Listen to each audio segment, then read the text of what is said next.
여호와여, 악인에게서 나를 건지시며 포악한 자에게서 나를 보전하소서. 그들이 마음속으로 악을 꾀하고 싸우기 위하여 매일 모이오며 뱀같이 그 혀를 날카롭게 하니 그 입술 아래에는 독사의 독이 있나이다. 여호와여, 나를 지키사 악인의 손에 빠지지 않게 하시며 나를 보전하사 포악한 자에게서 벗어나게 하소서. 그들은 나의 걸음을 밀치려 하나이다. 교만한 자가 나를 해하려고 올무와 줄을 놓으며 길 곁에 그물을 치며 함정을 두었나이다. 내가 여호와께 말하기를 주는 나의 하나님이시니 여호와여, 나의 간구하는 소리에 귀를 기울이소서 하였나이다. 내 구원의 능력이신 주 여호와여, 전쟁의 날에 주께서 내 머리를 가려 주셨나이다. 여호와여, 악인의 소원을 허락하지 마시며 그의 악한 꾀를 이루지 못하게 하소서. 그들이 스스로 높일까 하나이다. 나를 애워싸는 자들이 그들의 머리를 들 때에 그들의 입술의 재난이 그들을 덮게 하소서. 뜨거운 숯불이 그들 위에 떨어지게 하시며 불 가운데와 깊은 웅덩이에 그들로 하여금 빠져 다시 일어나지 못하게 하소서. 악담하는 자는 세상에서 굳게 서지 못하며 포악한 자는 재앙이 따라서 패망하게 하리이다. 내가 알거니와 여호와는 고난당하는 자를 변호해 주시며 궁핍한 자에게 정의를 베푸시리이다. 진실로 의인들이 주의 이름에 감사하며 정직한 자들이 주의 앞에서 살리이다. 아멘. 억울하고 부당한 일 때문에 하나님 앞에서 간절히 기도해 보신 적이 있으십니까? 시 140편, 우리가 오늘 보았던 이 시는 하나님께 탄원하는 시입니다. 자기의 억울함을 호소하고 악인들을 벌해 주시기를 탄원하는 시입니다. 이것이 누구의 기도인가? 표제어를 보니까 다윗의 시 이렇게 써져 있죠. 그러니까 다윗의 기도입니다. 지금 다윗이 어떤 일을 당하고 있는지 우리는 알 수 없어요. 사울 왕에게 쫓겨 다니고 있는 상황인 건지, 아니면 자기 아들 압살롬이 반역을 일으켜서 궁에서 쫓겨나 헤매고 있는 상황인지 알 수는 없습니다. 그러나 분명한 사실은 어떤 무리가 악한 의도를 가지고 다윗을 죽이려고 한다는 사실이에요. 그들은 다윗을 파멸시키려고 하고 치밀하고 구체적으로 움직이고 있습니다. 2절 말씀을 보면 그들이 마음속으로 악을 꾀한다 했고, 또 시간을 내어 모여서 계획을 짠다고 했습니다. 마음 가운데 분명히 악한 의도가 있고, 그런 사람들이 시간을 내어 일정한 장소에서 모여서 여러 번 모여서 계획을 짜고 있다는 거예요. 그리고 그들은 다윗을 해치려는 여러 가지 실제적인 행동들을 취하고 있습니다. 3절 말씀을 보면 그들은 다윗을 모함하는 말을 만들어내요. 5절 말씀을 보면 그들은 다윗 앞에 올무를 놓았다, 덫이죠. 줄을 놓았다, 걸려 넘어지라고, 또 그물을 놓았다, 함정을 놓았다 얘기하고 있습니다. 여러 가지 다양한 다윗을 해치기 위한 장치들을 마련해 놓았다는 거죠. 여러분이 말도 안 되는 부당한 일을 당하고 계실 때 여러분 곁에는 누가 필요합니까?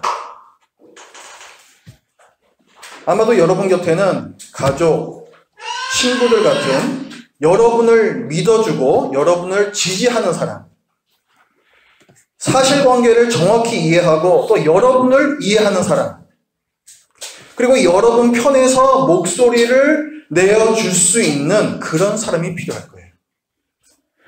그런데 만약 여러분이 그다지 존재감이 없는 비주류, 요즘 말로 아싸에 해당하신다면 여러분 주위에는 다음에 네 부류의 사람들이 있을 겁니다. 첫 번째, 여러분들을 해치려는 자가 있을 거예요. 두 번째, 여러분의 일에 무관심한 자들이 있을 겁니다. 남의 일에 관여하기 싫어하는, 그래서 관심을 보이지 않는 사람들. 세 번째, 무지한 자들이 또 있을 겁니다.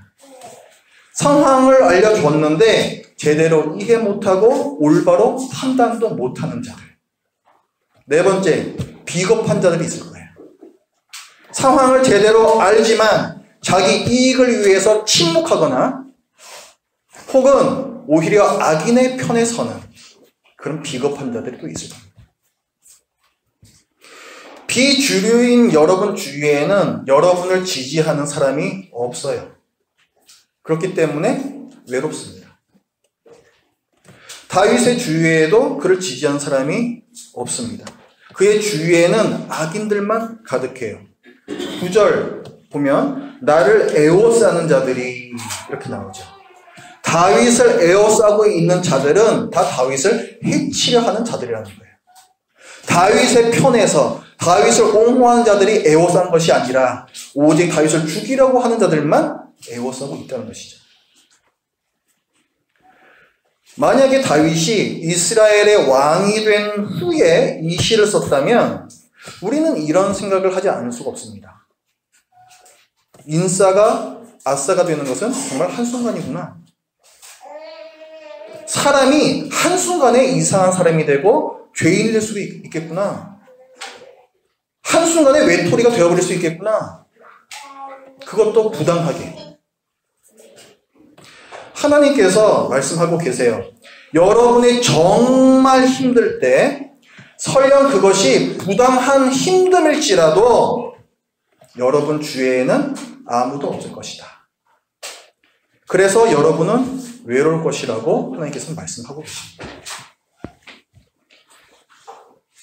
여러분이 부당한 일을 당하고 있을 때 절실하게 필요한 사람이 또 누가 있을까요?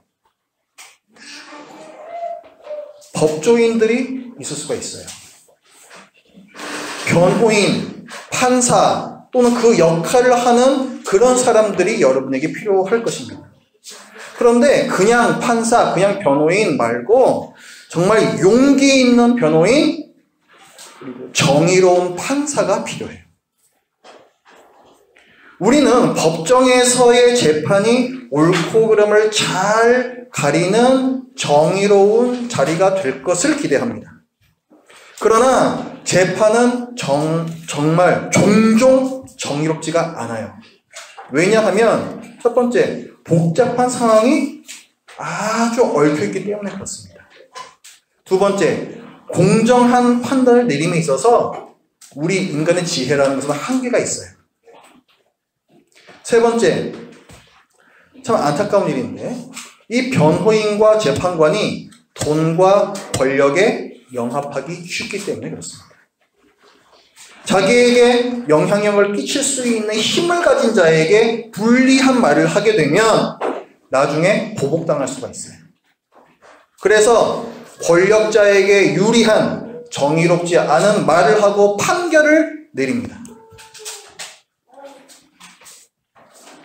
사회적 약자는 이 일을 당하기 일쑤예요. 여러분이 이미 겪었을 수도 있고 지금 당하고 계실 수도 있으며 혹은 앞으로 당할 가능성이 많은 일이 바로 이 억울하고 부당한 고난입니다. 저도 그런 지독한 경험이 두어 번 정도 있어요. 그 순간에 우리는 정말 괴롭고 외롭습니다. 이상한 말들이 계속 들려와요. 전혀 사실이 아닌 말들이죠. 날 해치려는 사람들이 악의적으로 만들어서 은근히 고의적으로 퍼뜨리는 그런 말들입니다. 그 말 속에 있는 거짓은 독사의 독과 같아요. 그래서 사람을 고통스럽게 하고 심지어 죽이기도 합니다. 다윗도 그런 고통을 겪고 있어요. 3절 말씀을 보면 뱀같이 그 혀를 날카롭게 하니까 악인들이 그렇게 하고 있다는 거예요. 그 입술 아래에는 독사의 독이 있나이다. 악인들이 계속 악의적인 말들을 퍼뜨리고 있어요.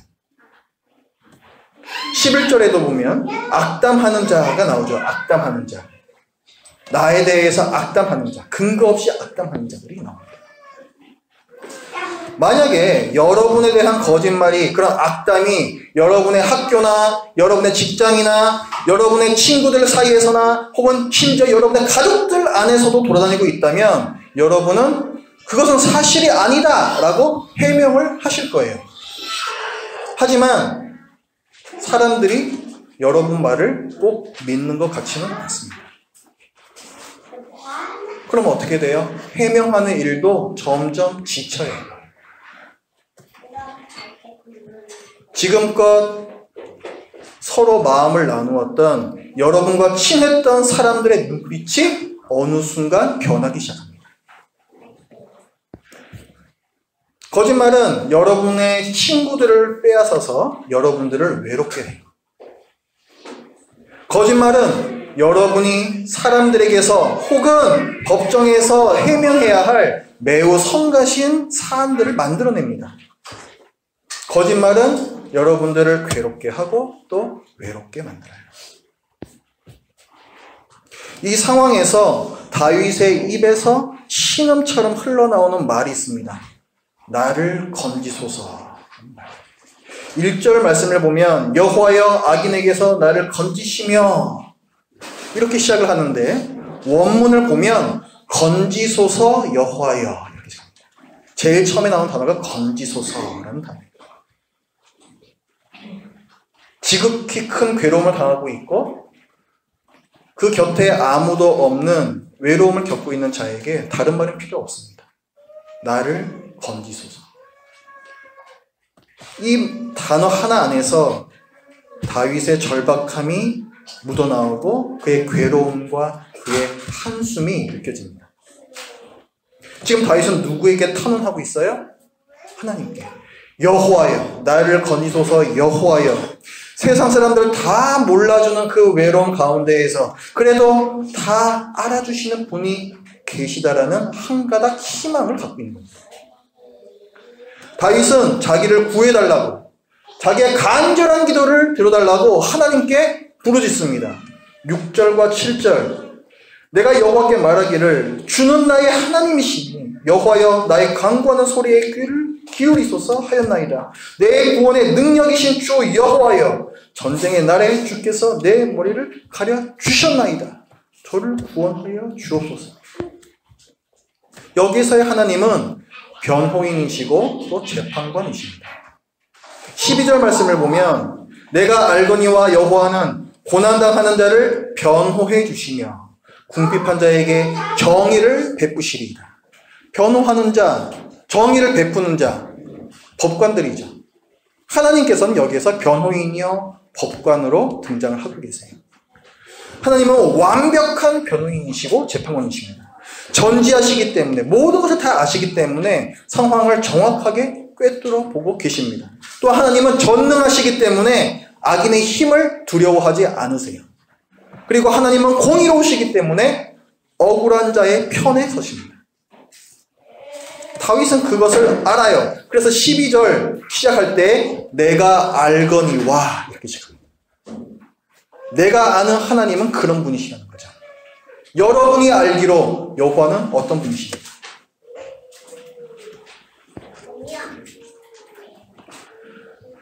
부당한 일, 겪어서는 안 되는 일이지만 우리 모두가 인생에서 몇 번은 겪어야만 하는 일입니다. 끝이 보이지 않는 터널을 지나면서 우리는 지치고 쇠약해지지만 이스라엘 통일 왕국의 가장 위대한 왕이었고 하나님 마음에 합한 자라고 평가를 받았던 다윗이 이런 부당한 일을 겪었다는 사실을 생각하면 우리는 잠시 마음의 위로를 얻고 다시 힘을 낼 수 있을 거예요. 그러나 동서고금 인류의 역사에서 가장 부당한 일을 당하신 분은 다윗의 원형이라고 할 수 있는 예수 그리스도이십니다.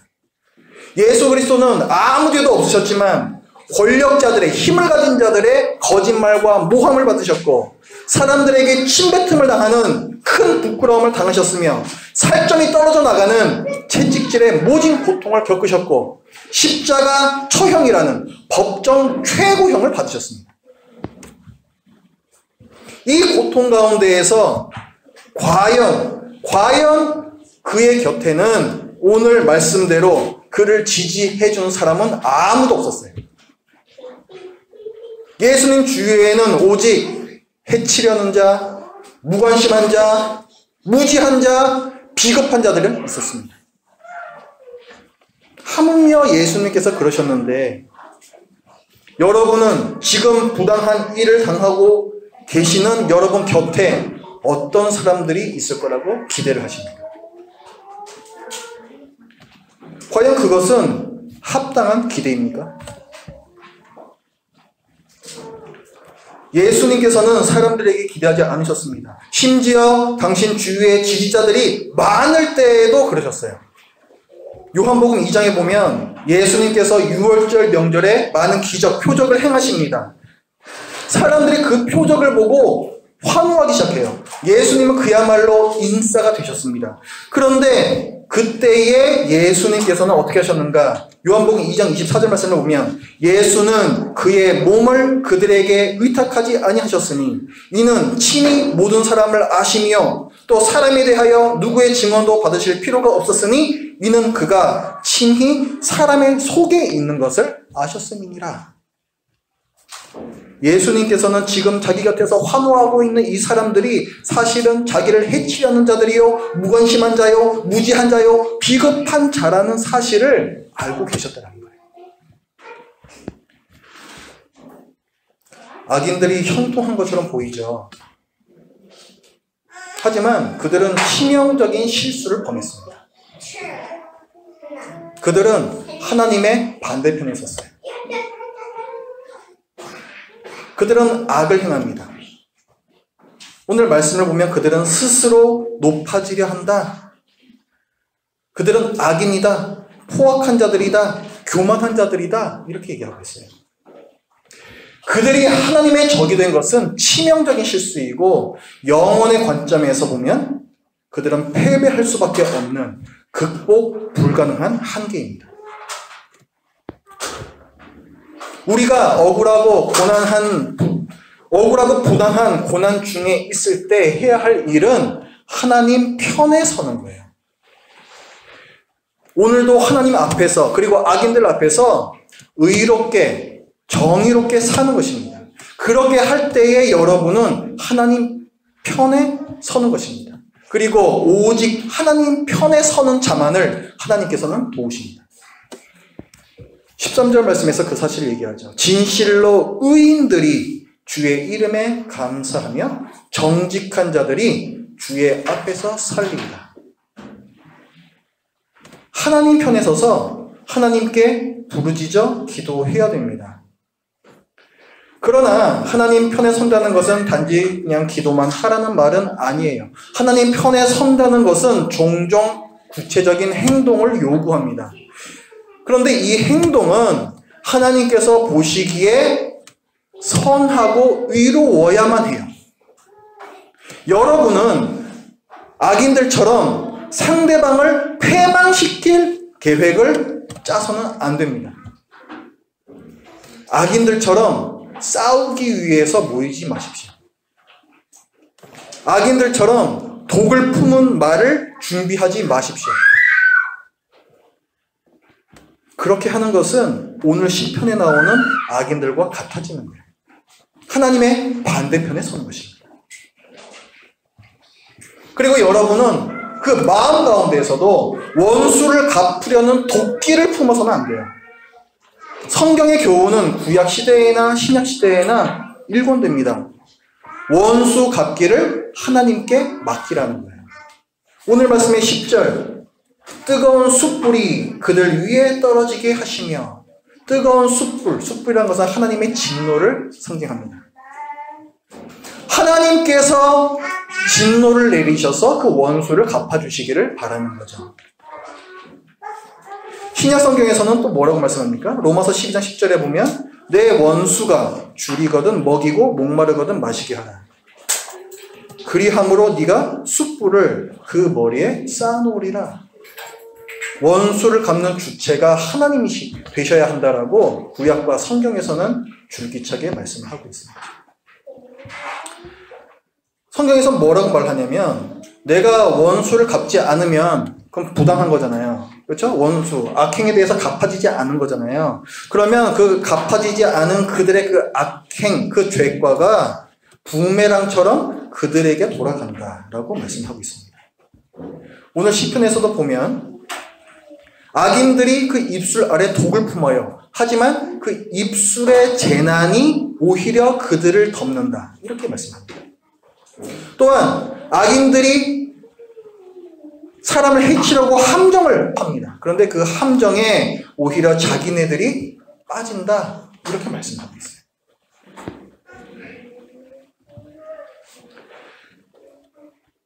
그리고 부메랑이 혹시 안 날아가도 여러분 낙심하지 마십시오. 하나님께서 마지막 심판의 날에 아주 철저하게 갚아주세요. 이 땅에서 갚아지지 않은 그들의 죄가를 아주 철저하게 마지막 심판 때에 갚아주십니다. 원수 갚기를 하나님께 맡기세요. 그리할 때에 하나님께서 여러분의 영원한 지지자가 되시며 영원한 변호인 되시며 영원히 정의로운 재판관이 되십니다. 억울하고 부당한 일을 겪고 있을 때 우리가 반드시 악인들과 싸워야만 할까요? 나의 정당함을 바득바득 꼭 밝혀야만 하겠습니까? 예수님은 안 그러셨는데. 그 억울하고 외로운 시간, 여러분이 지금 겪고 있는 그 억울하고 외로운 시간에 여러분은 2000년 전 예수님의 마음을 어렴풋하게나마 경험하고 알게 됩니다. 예수님의 마음을 경험하는 것, 그래서 예수님을 더 알게 되는 것, 어쩌면 그것이 여러분이 부당한 고난 중에 얻을 수 있고 반드시 얻어야만 할 고난의 가장 큰 유익인지도 모릅니다. 어쩌면 이 중에 부당함과 억울함을 겪고 계실 모든 분들을 위해서 제가 기도합니다. 내 구원의 능력이신 주 여호와여, 주는 나의 하나님이시니 나의 간구하는 소리에 귀를 기울이소서. 함께 기도하겠습니다.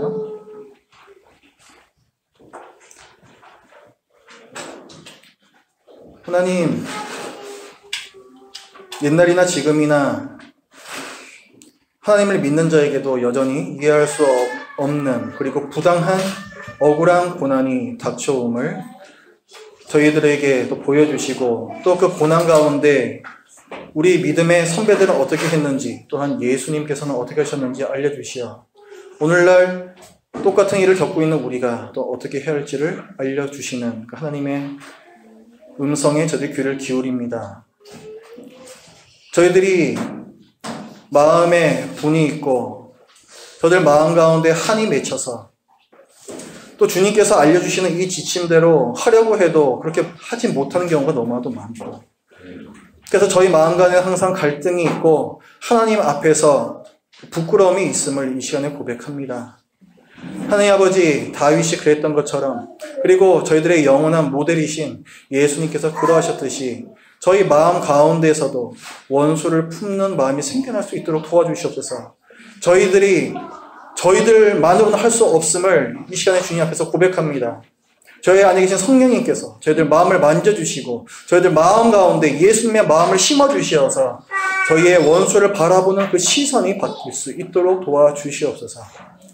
모든 원수 갚음이 하나님께 있음을 저희들이 알고 또한 그것을 저희들이 믿으며 또한 저희들이 겪고 있는 이 모든 일들을 하나님께 맡기는 그 일이 지금 이 순간에 있게 하여 주시옵소서. 예수님의 이름으로 기도드립니다.